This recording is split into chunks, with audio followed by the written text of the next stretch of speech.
Today is a monumental occasion. I am showing you my A-level sketchbook. So as of yesterday, I've now been reunited with all of my A-level art. So hello, if you don't know who I am, my name's HEGLA. I make videos on YouTube and I make videos about my art business. So if you're interested in any of that, if you're a little arty, if you're a little creator, then follow along. Without further ado, here is my A-level sketchbook go through, which I got an A star on. So let's get into it.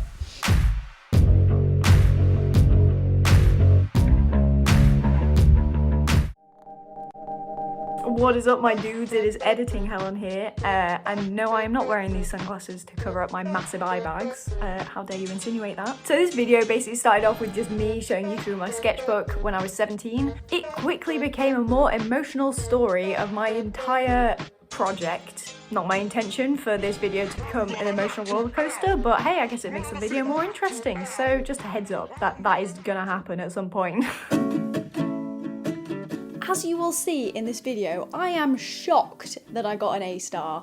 I am genuinely perplexed. I have no clue, absolutely no clue. Someone called Blue's Clues because Clues? I don't know her. I've genuinely forgotten what I'm talking about now. As you will see, my book is shit. I probably should not be using this as an example, but it also shows that presentation isn't everything. I've also forgotten every single painting that I've actually done for my coursework, so this will be new to me. Make sure you stick around to the end of the video as well, where I'll be showing my final paintings, which I've forgotten what they look like, so that'll be surprising to me as well. So starting from the beginning, when you're doing A-level art, you usually need to choose like a theme or a subject or something that you're going to start your ideas off. I chose the idea of focusing on light, and it was a really broad subject at the start, and I knew I wanted to paint figures because I have a history of painting figures. It's just my favourite thing. So this is a little bit of a hack for you guys. If you're doing a project, make sure you base it off something that you've actually done in real life, whether that's a gallery visit or, in this case, I went to Semana Santa. This is the Spanish version of Easter. I went over there to stay with my Spanish family and we saw these processions called pasos, and they look super cool. There's like a bunch of people in KKK hats, only I'll probably get murdered for saying that. I probably shouldn't leave that in, but they've got like these pointy hats on and they carry around these like massive torches and it just looks so cool. And I was like, wow, like the atmosphere that you can get from candlelight. And then comes the hard bit, is I had to come up with a whole pile of bollocks for it. So this holiday aided me in development of my ideas as it helped me to realise the strong link and influence that light can have on our perception of the world. Something really broad. So the artists that I picked were usually to do with light. I chose mostly contemporary artists, which my teacher didn't like, but I don't really care because... So I looked into Megan Howland, which I've done before at GCSE. If you guys want to see a GCSE book go through as well, I can do that. But yeah, that would be the equivalent of like, I think I was like 15 when I did that. All this work that I've done now, I was 16 to 17. After I did all my research, I did some sketches of people. And I focused mostly on shadows and different ways that I could show that. So I was working in different mediums. That's the best thing. If you want to get high grades, don't just work in pencil, work in different mediums. Definitely do lots of experimentation, like go outside the box. Don't just do drawings. Use like charcoal, pen, whatever. And then I looked into Rembrandt because apparently he was really good at lighting. And it kept my teacher happy because it was an old person. It was an old person doing art. So then I started looking into Rembrandt light, which is a type of lighting where you have a triangle on someone's face. So I tried out that. I took some photos. I took a bunch of photos. Make sure you take loads because you're going to want to use these photos to draw from in the future. So then I actually looked at Rembrandt's sketches that he did and I thought they were super interesting. So I started doing my own in that sort of style. I never like to use white paper. I think it just looks kind of dull and I feel like you can get a lot more contrast if you use coloured paper, so I always do my sketches in coloured paper. Don't know why, just a preference. Also, I don't think I actually explained why I'm making this video. Basically, yesterday was a very monumentous occasion where I received my first bit of hate. Someone messaged me saying, "You're in no position to teach people how to do art." And then I realised that all you guys have really seen me paint is these shitty vinyls.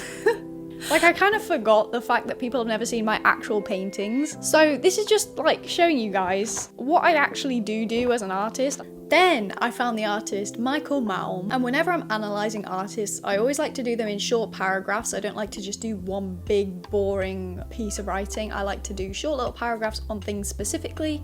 That leads me on to my first painting, which I'll go and get. Hold on a sec. I've just spent half an hour trying to find that piece, and I can't find it. I knew this would happen. My art teacher has a history. Let me just spill the tea for a second. My art teacher has a history of stealing people's artwork and taking them to China. China! China. My art's probably in Dubai by now. I have no clue. I'm just gonna have to put a picture of it. This is the artist copy that I did. Wish I could have it in person, but hey ho, we don't get what we want. We don't get to keep our own work, apparently. I did all of this, by the way, in like the space of like a month, maybe? Actually, you know what? I think I was actually in hospital at the start. I remember sticking stuff in and it going all over the hospital.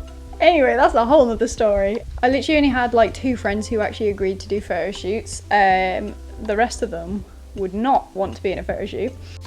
This is where it gets interesting. So I then started to look into mythology and like Greek mythology and the way that light is used within mythology. Take a shot every time I say the word mythology.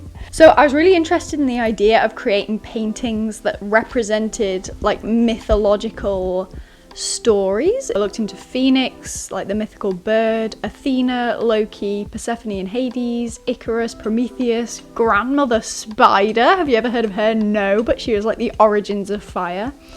Dementor and Demophoon. What? I can't remember what that was. And so I looked into all of these and I decided that Hestia was the most interesting, the Greek goddess of the hearth and domesticity.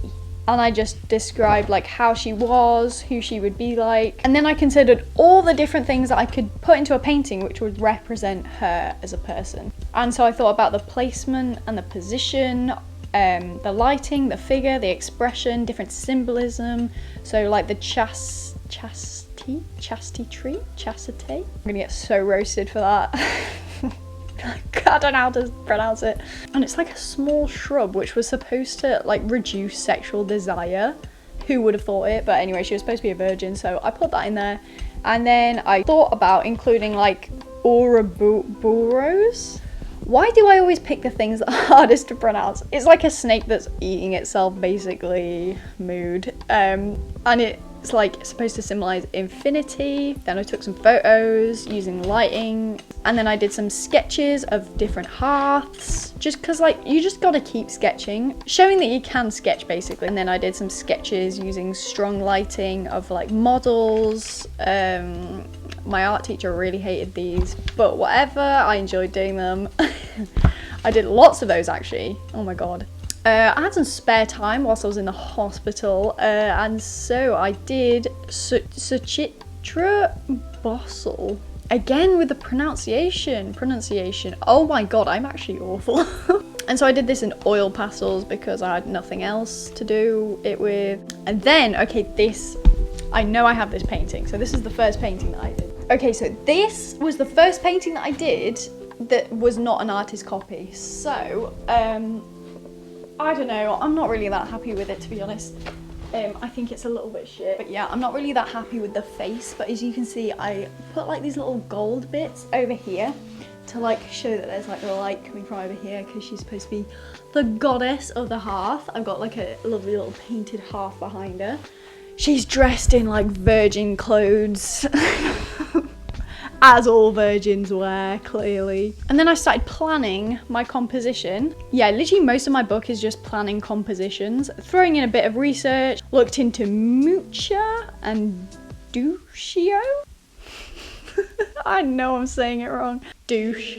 I thought of using different shaped canvases, which is where my ideas really popped off. I feel like when you're doing A-level art, you just need to think of different ways to make your piece unique and to make it stand out. So I thought of doing multiple figures. Obviously I didn't go with that idea because that would have been too much stress for me. I can barely do one. Anyway, then I decided to do some observational drawings, more observationals, because my teacher said that he needed them. So I will show you them now. Some of them I'm not very happy with, some of them I am, so. Okay, so this is one of them. I did a massive head. So no head. And this is what it looks like. This is what it looks like. I need to stop quoting memes. It's not okay. And then I did this one, which is like a sketch of like what my next painting is gonna look like. And then I did one of someone looking sad. I'll put that over here. And then like just men. I just started painting men. I don't know why. I prefer painting women. This was the point. I remember I was so stuck because my teachers really didn't like my last painting. The one that I just showed you with the light coming up. For some reason they really didn't like that, and they were like, it's too simple, you need to come up with better ideas, basically. That was the most helpful thing, like the thing I needed to hear the most, because I wouldn't have got a good grade if I carried on doing that. But I just kept on thinking of ways that I could like change it, and I always had too many ideas and none of them seemed right. Like I didn't know which one to do. So here comes the worst bit of my entire book, which I don't even want to show you. I basically started experimenting with mixed media. So I had like this sort of thing going on, and then I thought of like, instead of, this was like painting on top of sketches, and then I thought of sketching on top of paintings, which I don't know if you can see that, but that's kind of like what, I don't know, I think my art teacher like recommended that I did that, and I ended up really hating it, and I was like, F***. Like this was the point where I was like, oh my god, I'm stuck. Like I'm literally at the worst. I was stuck, I didn't know what to do, I was so upset. As you guys know, that art can be so stressful. I was so stressed. And I have no problem working hard for my art if I know what I'm doing. But if I'm putting in so much effort and I don't know what I'm doing, it's the worst feeling ever. I don't know, let me know if you guys think the same. But I just reached the point where I was like, I have no idea what I need to do. And I felt like no matter what I did, my art teachers were going to be like, that's not a very good idea. So I think the lesson was to not care so much about what your teachers think, because at the end of the day, if you're passionate about your idea and it's bringing something new and something that you're excited about, you're going to do better than if you follow what someone else is saying. So I completely ignored all of the things that my art teachers had to say, which I do not recommend doing, by the way. Disclaimer, if you are thinking of doing that, don't do that. But for some reason, this sort of worked for me. I came up with the idea of doing an installation. So instead of doing just one painting and handing it in for my final project, I decided for some reason to do 3 paintings. I'm quite a fast painter, so this was fine for me, but if this is not doable, do not put so much stress on yourself. So the idea of doing this installation was kind of like I could incorporate all different senses into like creating more of an atmosphere that would represent like this goddess and maybe tell a story. So I experimented with my canvas size, the sounds that I was going to play, the brush strokes, the canvas shape. I really considered the figures, the angles, the expressions, the lighting, and how I would tell this story. So I decided to experiment with light because obviously that was my starting point. I got this idea from the way that light is used in mythology and how fire is sort of portrayed as like the thing that you should be wary of. Like we're not truly in control of it, even though sometimes as humans we think that we are, we're actually not. Anyway, it was just some very long big spiel. I don't know if it was good, but my outcome seemed to work out. I decided to do something very creative and I worked with gold, so actual gold leaf, which I cannot imagine how expensive that was, but my art teacher just sort of gave it to me. So I went through each piece, I did an ideas page, and then I did the evaluation for each one of them. I made sure to do photo shoots for each one. And I was actually, for once in my life, kind of happy with the way that the paintings turned out. I feel like I wasn't completely happy with like the faces, as I'm never happy with the faces, but if you guys want to see it, I will go and get them right now. By the way, these are the paintings which I forgot that I did, and I looked at them and I was like I just completely forgotten them.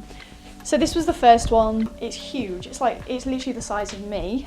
Yeah, so I sort of got the hands at the bottom where I had to try and paint it as if she was holding a fire. It I realise that these ideas like seem really, really crazy and insane when I'm explaining them now, but that's kind of what art is. You kind of have to come up with ideas that no one's really expecting, and the examiner will be like, oh, like what the fuck? So, as you can tell, I'm not very happy with the face. Whatever, it was a really hard painting because I had to make it seem like the light was coming from below, and I never painted like that before, and I just found that like super hard for some reason. And then I had this gold leaf bit over here, which it took me absolutely forever.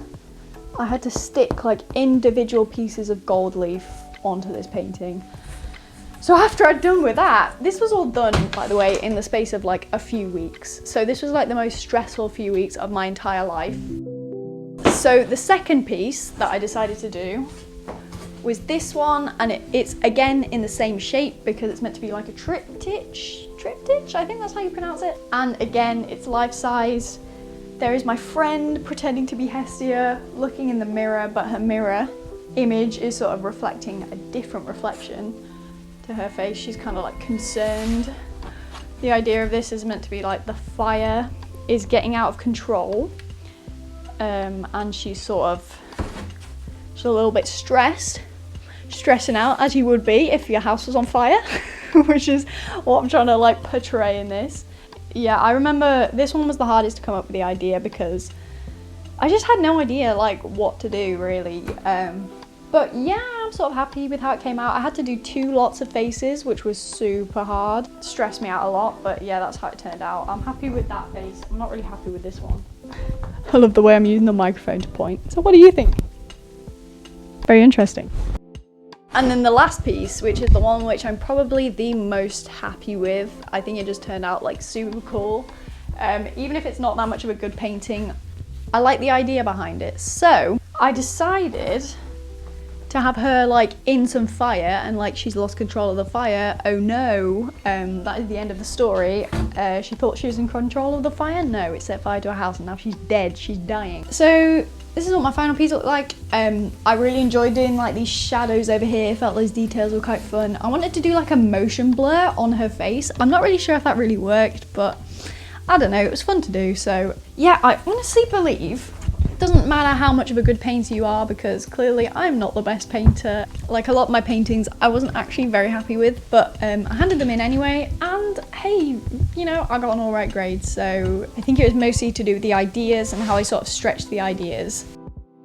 So after I'd done my paintings, then came the hard bit, which was coming up with the installation, ways to include sight, sound, touch, taste, and smell. And that was sort of easy work in my book. I just had to stick all pictures of like the lights that I was going to use. I ended up actually uploading a video of my installation rather than having it up because obviously Corona happened, couldn't put it up properly, so I ended up with this video. So I just stuck a couple of things in there, and that was the end of my project. So to anyone out there who's doing A-level art right now, my heart goes out to you. It's tough and it can be really, really stressful, but at the end of the day, art is so subjective, and just because you don't get the grades for it doesn't mean that you're any less of an artist. But if you want to see my actual final exam book, or if you want to see my year 12 coursework, which I actually kind of prefer, or if you even want to see my GCSE, if you want to see any of the above, just let me know, and I will get back to you on that, make that video. But for now, I'm going to be carrying on with videos about my little art business. So if you're interested in that, make sure to subscribe, and I will see you next time. Adios.